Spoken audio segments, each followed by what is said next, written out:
Hello, scholars. It's me again, Denise Robider from Windsor Forest High School. I'm a 9th grade Algebra 1 teacher, and I'm going to finish my lesson from last time, where we are going to factor quadratic trinomials, but we're going to do the ones that are a little more involved. So, let's get started.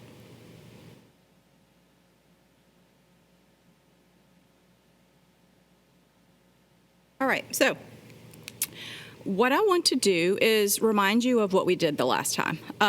If we wanted to look at a few of these, we see here there's an understood 1 coefficient, or an invisible 1 as one of my teacher friends likes to call it. So remember, when that happens, we know here that we want to find two numbers that have a product of 20 and they have a sum of 9. So what two numbers are those? Those numbers are 5 and 4. So we know that when we want to factor x squared plus 9x plus 20, that's going to equal x plus 5 times x plus 4. Let's skip to number 3. Again, our leading coefficient is 1. So we need a product of negative 12 and a sum of 4.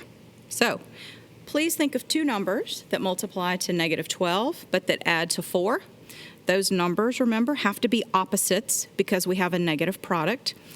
So we know the numbers are 6 and 2, and we know that the larger number has to be positive because our sum is a positive number. So my numbers are positive 6 and negative 2. So if we want to factor x squared, I beg your pardon, m squared plus 4m minus 12. This factors to m plus 6 times m minus 2. Let's jump on down to number 11. I need two numbers that have a product of 18 with the sum of 11. Keep in mind here, though, we've got two variables, so we need to be a little careful in how we work this one. The two numbers that multiply to 18 are 9 and 2. They also add to 11. So this is going to be x plus 9y times x plus 2y. And finally, let's look at number 10.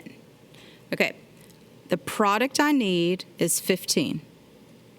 The sum that I need is negative 5. So I think of all of my factors that multiply to positive 15 but add to negative 5. That means that both of the numbers have to be negative. So if we look at negative 1 and negative 15, that sum is negative 16. If we look at negative 3 times negative 5, that multiplies to 15, but it adds to negative 8. There are no other factors that multiply to 15. Since neither of these pairs adds to negative 5, that means that this trinomial is prime. Many teachers will call it prime. Others will just say that it's not factorable. So please be a little flexible. Be able to report that as both, depending on what your teacher wants. Okay, that's what we did previously. Now, sometimes when our coefficient is greater than 1, we're going to do something a little differently. So let's start by going backwards. If I look at a problem like this, my final product is going to be here. Notice that the coefficient of x squared is not 1. So we're actually going to do a couple of things here. We're going to play around with the product sum that we just did, but we're also going to use factoring by grouping, which is a lesson many would have learned previously to this. So to factor a trinomial where the leading coefficient is greater than 1, you're going to multiply the first and last terms of the trinomial. This is going to be the product you need. Oh, so there we are talking about product again. And believe it or not, we've done that already. So look at this right here. Remember this 1 in front? What's 1 times 20? 20. Remember the 1 that's here? The understood one, what's 1 times 12? 12. So I sort of snuck that in already without you even knowing because, that's what good teachers do. We sneak in the learning. All right. The coefficient of the middle term is going to be the sum that you need. So again, we're still playing product sum. We're going to find two numbers that will give you that product and sum. But we're going to rewrite the trinomial as 4 terms. We're going to split apart the middle term. So what's going to happen is a lot of teachers will actually call this method split the middle. So we're going to turn a trinomial of 3 terms into a polynomial with 4 terms so that we can factor by grouping. And I'm actually going to show you both methods, whether you use factoring by greatest common factor, or if you want to use the box method, you may do that as well. And again, I always leave this off because I feel like it needs to be written in every time. Check your answer. Because I am one of those teachers where if a student asks, is this right? I turn right around and say, I don't know, is it? Where I force you to actually do the work on your own. Okay. So for this first problem, I'll leave the directions up and I'll show you what happens as we go through. All right, so this first one, we want to factor the trinomial 3x squared plus 8x plus 5. So step 1 says to multiply the first and last terms. So I'm going to multiply these two numbers. So when I do that, I need to find two numbers that multiply to 15x squared. And I'm including the variables here because it does make life so much easier. The coefficient of the middle term will be the sum that you need. So I need to find two numbers that multiply to 15x squared and then at the same time add to 8x. So I'm a little linear as I go through this. I like to look at all of the factors just for everybody to see. I know that 1x times 15x equals 15x squared. I know that 3x times 5x equals 15x squared. Are there any other factors of 15? Nope, that's it. So now we want to check the sums of these. So 1x plus 15x is 16x.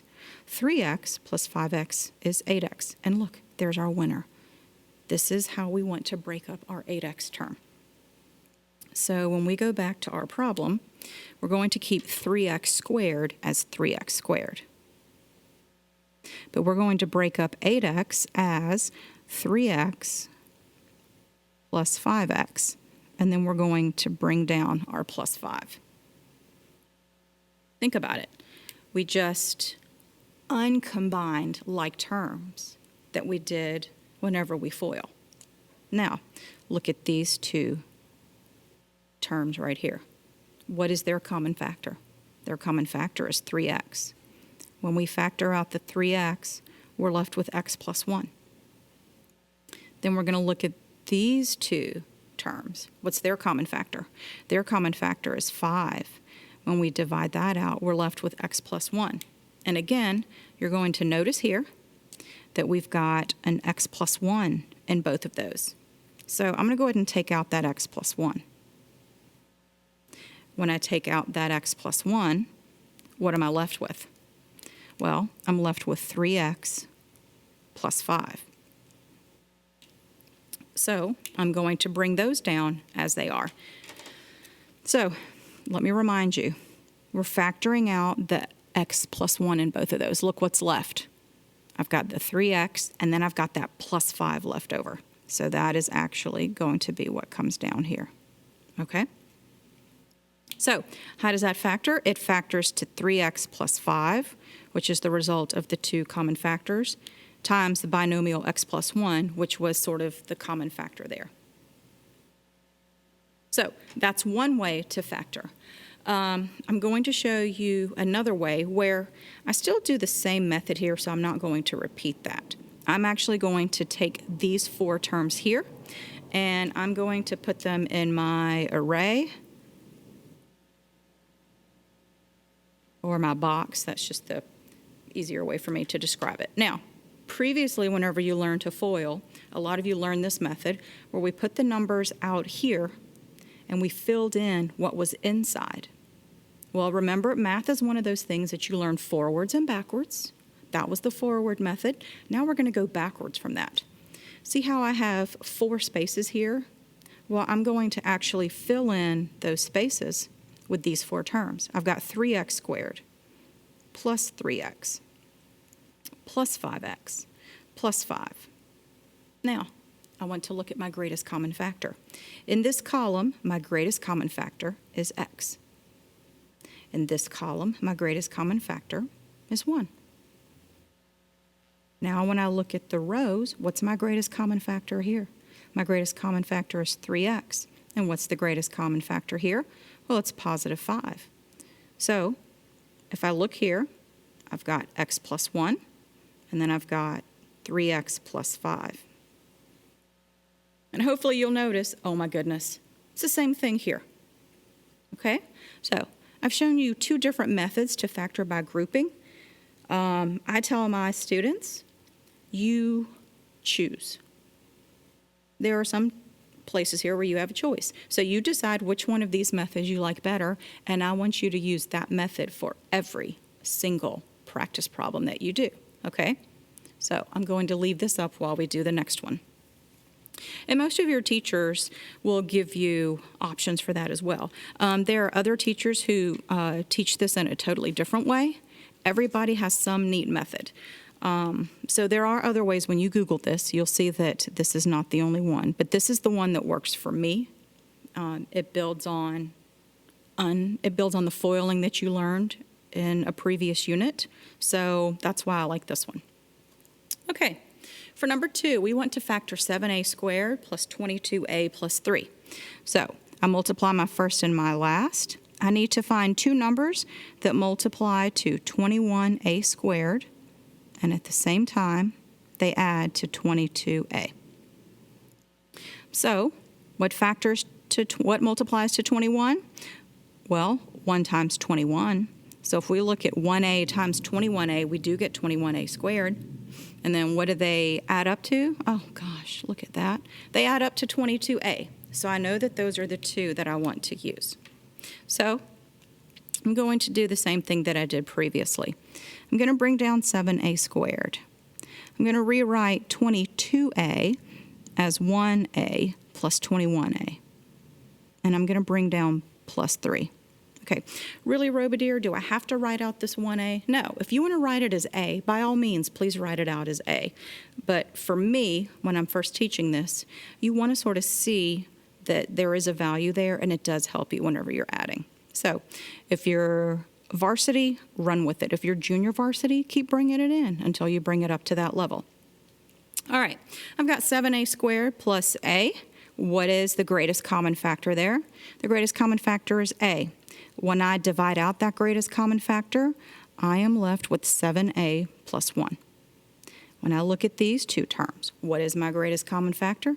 My greatest common factor is 3. And when I divide out the 3 in this pair, I get 7a plus 1. And oh my goodness, here it is again. I've got 7a plus 1 showing up in both of these. And then I've got a plus 3 left over. And remember, whenever we're dealing with algebra, nothing gets left out. We have to account for everything. So we're going to take a plus 3 here times the binomial 7a plus 1. All right. If you're comfortable using the box method, we're going to do the same thing that we did. Again, I'm filling in the guts of the table here with my 4 terms. And what I want to find are the row headers and the column headers. Again, we're doing the backwards. We're doing the backwards of the multiplication table you learned as a kid. As a kid, we gave you the row and the column, and you filled in the inside. Well, we're a little more advanced now, so we're going to do the inverse of that. I'm giving you the inside, you give me the outside. What's the greatest common factor of 7a squared and 21a? That's 7a. What's the greatest common factor of a plus 3? That's 1. Remember, you don't say there's no common factor. There's always a greatest common factor.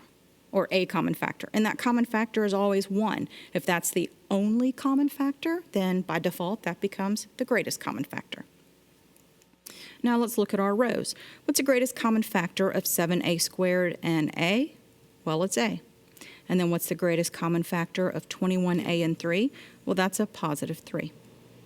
So when I factor this out, I beg your pardon, when I look at my headers here, a plus 3 is one binomial factor, and then 7a plus 1 will be the other binomial factor. And that's the same thing that I got over here. All right, so we've done a couple where we've dealt with only positive values. Now I'm going to increase the level of difficulty here by including a negative. So I'm following the same process every single time. I multiply my first term times my last term. So I need to find two numbers that multiply to 30y squared. Then at the same time, those two numbers need to add to negative 13y. Okay. I notice here I have a positive product. So that means that both numbers have to be the same sign. The two numbers have to add to a negative number. So that means both of the numbers that I use must be negative. So I'm going to look at negative 1y and negative 30y. Well, that adds to negative 31y. I will look at negative 2y and negative 15y. That adds to negative 17y. I'm going to look at negative 3y and negative 10y, and that adds to negative 13y. Oh, that's what I want. So this is the pair that I'm going to use. So I'm going to rewrite my trinomial as a polynomial with 4 terms. 2y squared comes down as is. Negative 13y will be written as negative 3y minus 10y plus 15. And again, I'm going to factor by grouping. What's in common here? Well, there's a y. So when I divide out the y, I am left with 2y minus 3. Here, I've got a common factor of 5, but notice I'm leading with the negative. My life will be made so much easier if I can go ahead and divide out that negative as well. Now, be careful when you go through this. I'm going to look at negative 10y divided by negative 5, and I get 2y. And then I take 15. When I divide it by negative 5, I get negative 3. And oh my gosh, there it is again. I see my common binomial factor of 2y minus 3. And again, when I take that out, what am I left with? I'm left with y minus 5. And because I like to maintain consistency, I'll show you here that the 2y minus 3 is the common binomial factor. And I'll show you that y minus 5 is the result of combining my greatest common factors. All right, so let's look at my box here. Okay, I've got 2y squared minus 3y minus 10y plus 15. So when I look at my greatest common factor here in my columns, my greatest common factor is 2y. When I look at the greatest common factor here, I have a negative 3 as my greatest common factor. Whatever sign is here, you always want to bring that sign up. When I look at 2y squared minus 3y, my greatest common factor is y. When I look at negative 10y and 15, what's the greatest common factor there? The greatest common factor is negative 5. So this factors to y minus 5 times 2y minus 3. All right, now, again, I'm showing you two different ways to factor one polynomial. And I guess I should vary a little bit for this next one. It's already going to be difficult enough because we're including two variables. But I think for this one, I want to look at the factors, and then I want to go straight to this That way you're not distracted by all of these terms. And again, I don't advocate one over the other. I always tell my students to use the one with which they're more comfortable. But I'm still going to do the same thing. So I have 3x squared and negative 8y squared. That product becomes negative 24x squared y squared. And I need these two numbers to add to negative 10xy. And again, in the past I've done this without the variables, and everybody seems to kind of understand, but they forget to bring the variable here, so that whenever we get to a problem involving more than one variable, it gets really confusing. So I've learned just to bring the variables along with me because it's so much easier to replace it over here. All right, so what multiplies to negative 24, but at the same time adds to negative 10? Well, I've got a negative product here. So that means that these numbers have to have opposite signs. The factors have to be opposites. So that means that one of them is going to be positive and one of them is going to be negative. But at the same time, the two numbers have to add to a negative. So guess what that means? That means that the larger factor has to be negative. So if I look at 1xy times negative 24xy, I get negative 23xy. Then I'm going to look at 2xy and negative 12xy, and ding, ding, ding, there it is. That's the one that adds to negative 10xy. Okay, so remember, we're going to do this one. We're going to take this straight into the box. So I've got my 3x squared. Instead of writing a negative 10xy, I'm going to write it as 2xy minus 12xy, and then I bring over my negative 8y squared. So what is the common factor of 3x squared and 12xy? Well, that's 3x. What's the common factor of 2xy and negative 8y squared? Well, both of these numbers are even, so the common factor is 2, and out of the variables, the greatest common factor is y. Now let's look at the rows. I've got 3x squared plus 2xy. What is the greatest common factor of those terms? It's x. Now, what is the greatest common factor of negative 12xy and negative 8y? It's negative 4y. So this factors to x minus 4y times 3x plus 2y.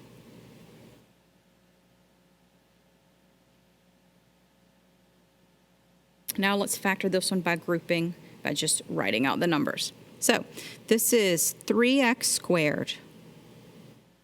This is the pair that I'm going to use, plus 2xy minus 12xy minus 8y squared. Let's look at these two. The greatest common factor is x. When I divide that out, I'm left with 3x plus 2y. When I look at these two, what's their greatest common factor? It's a negative 4y. And that leaves me with 3x plus 2y. And again, I notice that I've got a binomial common factor in both of those. So we're going to factor that out here, so you can sort of see where it is. Okay? And then my leftovers are x minus 4y. So that's where this is going to go. I'm going to put the factor x minus 4y. And look, it's the same thing that I got over here. Now, I don't know if you've noticed it by now, but I'm doing the same thing every time. That's what I tell students. Sometimes being a math teacher is such a racket because I can just crank out problems like nothing. Obviously, I need to make sure they have the correct answer, but did you notice that I've done the same process, the same algorithm every single time?